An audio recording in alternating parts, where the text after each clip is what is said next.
Yo, what's up guys? Welcome back to my horror video. তো চলে আসলাম guys দীর্ঘ এক সপ্তাহ পরে নতুন আরও একটা ভৌতিক সত্য ঘটনা নিয়ে। এই ঘটনাটা আমাকে লিখে পাঠিয়েছে সিফান, যেটা কিনা তাদের পুরো পরিবারের সঙ্গে ঘটে গিয়েছে।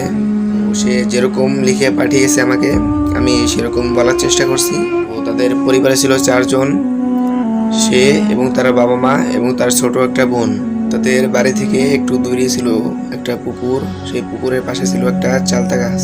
তাদের গ্রামের কিছু লোকজন বলতো যে সেই চালতা গাছ নাকি জিনেদের বাসা। তাদের পরিবার বিশ্বাস করতো না যে সেই চালতা গাছে জিনেদের বাসা। একদিন রাতের বেলা সিফানের মা সেই পুকুরে পানি আনতে গেল, তখন সে দেখতে পেল যে চালতা গাছ থেকে কালো একটা ছায়া লাফিয়ে পড়লো পুকুরের পানিতে। সেই দৃশ্য দেখে সে জ্ঞান হারিয়ে মাটিতে পড়ে গেল। সিফান তার মাকে বাসায় না পেয়ে আশেপাশে খুঁজতে লাগলো। সিফানের বাবা গিয়েছিল শহরে কাজে, তখন সিফান বুঝে উঠতে পারছিল না যে এখন কি করবে। সিফান তখন গ্রামের কিছু লোকজন নিয়ে আশেপাশের এলাকাগুলো খুঁজতে লাগলো। খুঁজতে খুঁজতে ভোর হয়ে গেল, কিন্তু সিফানের মাকে কোথাও পাওয়া গেল না। তখন সিফান সেই পুকুরের দিকে হাঁটতে হাঁটতে গিয়ে দেখলো যে তার মা জ্ঞান হারিয়ে মাটিতে পড়ে আছে। তখন সিফান তার মাকে ধরে হাসপাতালে নিয়ে গেল। ডাক্তার তার মাকে দেখে বলল যে তার মার অনেক জ্বর। তখন ডাক্তার কিছু ওষুধ লিখে দিল এবং বলল যে তোমার মাকে এই ওষুধগুলো সময় মতন খাইয়ে দিবে। তখন সে ওষুধগুলো কিনে তার মাকে সময় মতন খাওয়াতে লাগলো, কিন্তু 1 সপ্তাহ ধরে খাওয়ানোর পরও তার মা জ্বর একটু কমলো না। তখন সিফানের বাবা বাড়ি ফিরে তার মাকে অনেক ডাক্তার কবিরাজ দেখালো, কিন্তু সিফানের মায়ের কোনো উন্নতি হলো না। অনেক দিন পরে সিফানের মা সেই জ্বরে ভুগে মারা গেল। সিফান তার মাকে অনেক ভালোবাসতো, সেই জন্য তার মৃত্যুকে কোনোভাবেই মেনে নিতে পারছিল না। এই ঘটনার পর অনেক দিন কেটে গেল। হঠাৎ একদিন শুনতে পেল সিফান যে তাদের গ্রামে নাকি একটা লোক এসছে, সে নাকি ব্ল্যাক ম্যাজিক করতে পারে, সে নাকি মৃত মানুষকে জীবিত করে দিতে পারে। তখন সিফান সেই লোকটার কাছে গিয়ে তার মায়ের সাথে কি কি ঘটেছে সব ঘটনা খুলে বলল। তখন সিফানকে সেই লোকটা বলল যে আমি তোমার মাকে জীবিত করে দিতে পারবো, কিন্তু যে তোমায় আমার জন্য কিছু জিনিস আনতে হবে। তখন সেই লোকটা বলল যে এই জিনিসগুলো আনতে গেলে তোমার এবং তোমার পরিবারের অনেক ক্ষতি হতে পারে। তখন সিফান বলল যে আমার মায়ের জন্য আমি সব কিছু করতে রাজি আছি। তখন সিফান সেই লোকটার কাছে জিজ্ঞেস করলো যে কি লাগবে আপনার, বলুন আমাকে। তখন সেই লোকটা বলল যে এই 3টা জিনিস আনতে গেলে তোমার জীবনের ঝুঁকি হতে পারে। তখন সিফান বলতে লাগলো যে আমার মায়ের জন্য আমি সব কিছু করতে রাজি আছি, আপনি শুধু একবার বলুন কি আনতে হবে। তখন সেই লোকটা বলল যে আগামী 3 দিন পর অমাবস্যার রাত, আর তোমায় সে রাতের ভিতরেই আমাকে 3টা জিনিস এনে দিতে হবে। প্রথমে যে জিনিসটা, সেই জিনিসটা পাবে তুমি মুসলিমদের কবরস্থানে। তখন তুমি দেখবে যে কোন কবরটা নতুন আছে, আর সেই নতুন কবরটা খুলে কাপড়ের একটা টুকরা নিয়ে আসবে আমার জন্য। তারপরে এই প্রথম কাজটা হয়ে গেলে তারপরে যাবে তুমি খ্রিস্টানদের কবরস্থানে। সেখানে গিয়ে তুমি খুঁজে দেখবে যে কোন কবরটা সবচেয়ে পুরানো। সেই কবরের পাশ থেকে কিছু মাটি নিয়ে আসতে হবে আমার জন্য। এই কাজটা তোমার হয়ে যাওয়ার পর তারপরে যাবে তুমি একটা হিন্দুদের শ্মশানে গিয়ে সেখান থেকে একটু পুরা ছাই নিয়ে আসবে। জিনিসগুলো যদি তুমি আনতে পারো তবেই তোমার মাকে আমি জীবিত করতে পারবো। সিফান বলল যে এইসব জিনিসগুলো আপনাকে অমাবস্যার রাতেই আমি এনে দেবো। লোকটা বলল যে এই জিনিসগুলো যতটা সহজ মনে করছিস ততটা সহজ কিন্তু নয়, এখানে তোর জীবনের অনেক ঝুঁকি আছে। তখন সেই লোকটাকে জিজ্ঞেস করলো যে কেমন ঝুঁকি। বলল যে যখন তুমি মুসলিমদের কবরস্থানে গিয়ে পৌঁছাবে, তখন তুমি কোথাও নাতে গিয়ে সোজা কবর খোঁড়া শুরু করে দেবে। যখন তুমি কবর খুঁড়তে থাকবে তখন তোমার আশপাশ থেকে অনেক ভয়ানক শব্দ হবে। তখন তুমি যদি একটু ভয় পাও, তখন তোমার সেই কবরস্থানের পবিত্র জিন সঙ্গে সঙ্গে মেরে ফেলবে। তখন সিফান বলল যে এর থেকে বাঁচার কি কোনো উপায় নেই। তখন সেই লোকটা বলল যে একটাই উপায় আছে, তোমায় ভয় পেলে চলবে না, আর যদি ভয় না পেয়ে কবর খুঁড়ে কাপড়ের টুকরো আনতে পারো তাহলেই তুমি বেঁচে যাবে।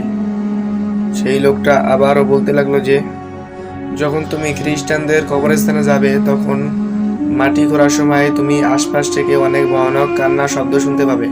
তখন যদি তুমি ভয় না পেয়ে যদি সেই কবরখানা থেকে মাটি আনতে পারো তাহলে তুমি ওখান থেকেও বেঁচে যাবে, আর যদি তুমি ওখানে ভয় পাও তাহলে সঙ্গে সঙ্গে সেই কবরখানার জিনেরা তোমাকে মেরে ফেলবে। তারপর সেই লোকটা বলল যে ওখান থেকে তুমি যদি বেঁচে যাও তখন সর্বশেষ হিন্দুদের শ্মশানে যাবে। শ্মশানে গিয়ে তুমি দেখতে পাবে যে শ্মশানের আশপাশ থেকে তোমার পরিবারের লোকজন তোমায় ডাকতেছে। তুমি যদি তাদের ডাকে সাড়া দাও সঙ্গে সঙ্গে তোমায় ওখানেই মেরে ফেলবে। আর যদি তুমি ওদের ডাকে সাড়া না দিয়ে যদি কয়লার টুকরোটা আনতে পারো তাহলেই তুমি ওখান থেকেও বেঁচে যাবে। আর তারপর সেই 3টা জিনিস নিয়ে আমার কাছে চলে আসবে। তখন সিফান বলল যে আমাবস্যার রাতে এই 3টা জিনিস আপনাকে এনে দেব। এই কথা বলেই সিফান ওখান থেকে চলে গেল। 3 দিন পর সেই আমাবস্যার রাত এসেই গেল। সেই রাতে সিফান একা একা একটা লাইট এবং একটা শাবল নিয়ে রওনা দিল মুসলিমদের কবরস্থানের দিকে। তখন সে কবরস্থানে পৌঁছে দেখতে পেল যে আশেপাশে অনেক অন্ধকার হয়ে আছে। তখন তার অনেক ভয় করতে লাগলো। সে একটু মনে সাহস এনে কবরস্থানে প্রবেশ করলো। সেই কবরটার কাছে গিয়ে কবর খোঁড়া শুরু করতেই আশপাশ থেকে সেই ভয়ানক শব্দ আসতে লাগলো। তখন সে কোনো ভয় না পেয়ে কবর খোঁড়া শেষ করলো। তখন সে কাপড়ের একটা টুকরো ছিঁড়ে তার সঙ্গে নিয়ে নিল। তারপর সে কবর থেকে উঠে আশেপাশে না তাকিয়ে সোজা লাগালো এক দৌড়। দৌড়াতে পৌঁছালো সেই খ্রিস্টানদের কবরস্থানে। তারপর সে সেই পুরনো কবরের পাশ থেকে মাটি খুঁড়তে লাগলো। মাটি খোঁড়ার সময় আশপাশ থেকে অনেক ভয়ানক কান্নার শব্দ আসতে লাগলো। তখন সে একটু ভয় না পেয়ে সেখান থেকে মাটি নিয়ে সে রওনা দিল হিন্দুদের সেই শ্মশানে পৌঁছে সে কয়লা খুঁজতে লাগলো। তখন সে শুনতে পেল যে তার ছোট বোন তাকে ডাকতেছে। তখন সেই শব্দ শুনে তার মনে পড়ে গেল সেই কথা ব্ল্যাক ম্যাজিক করা লোকটা তাকে বলেছিল যে সেখানে গিয়ে ভয় পেলে চলবে না। তখন সিফান সেই লোকটার কথাগুলো মনে পড়তেই সে তখন কোনো ভয় না পেয়ে ওখান থেকে এক টুকরো কয়লা নিয়ে দৌড়াতে চলে গেল সেই লোকটার কাছে। সিফানকে সেই লোকটা দেখে বলল যে সবগুলো জিনিস এনেছো। সিফান তখন বলল যে সব জিনিস নিয়ে এসেছি, এখন আমার মাকে জীবিত করে দিন। তখন সেই লোকটা হেসে বলল যে গিয়ে দেখ তোর জন্য তোর মা অপেক্ষা করছে। এই কথা বলে সেই লোকটা ওখান থেকে চলে গেল। তারপরে সিফান বাড়ি এসে দেখতে পেল যে তার বোন এবং তার বাবা গলাকাটা অবস্থায় মাটিতে পড়ে আছে। তখন সেই দৃশ্য দেখে সে ওখানে বসে কান্না করতে লাগলো। তখনই তার পিঠে কেউ একজন হাত রাখলো। তখন সে ভয় পেয়ে পিছনে ফিরে দেখলো যে সেই ব্ল্যাক ম্যাজিক করা লোকটা। সেই লোকটা সিফানের দিকে তাকিয়ে হাসতেছে এবং বলতেছে তোর পরিবারকে আমি শেষ করে দিয়েছি। সিফান তখন বলল যে কেন আমাদের পরিবারের সাথে এমন করলে? সেই লোকটা হেসে বলল যে আমি জানতাম তুই একমাত্র এই কাজগুলো করতে পারবি, সেই জন্য তোর মাকে আমি ব্ল্যাক ম্যাজিকের মাধ্যমে জ্বরে ভুগিয়ে মেরে ফেলছি যাতে তুই আমার কাজটা করে দিস। যখন তুই এই কাজগুলো করতে ব্যস্ত ছিলি তখন কালো জাদুর মাধ্যমে তোর বাবা এবং তোর বোনকে আমি মেরে ফেলছি। তখন সেই লোকটা সেখানে জোরে জোরে হাসতে লাগলো। আর সেই হাসির শব্দ শুনে সিফান সেখানেই জ্ঞান হারালো। যখন সিফানের জ্ঞান ফিরল তখন সে দেখতে পেল যে সে হাসপাতালের বেডে শুয়ে আছে।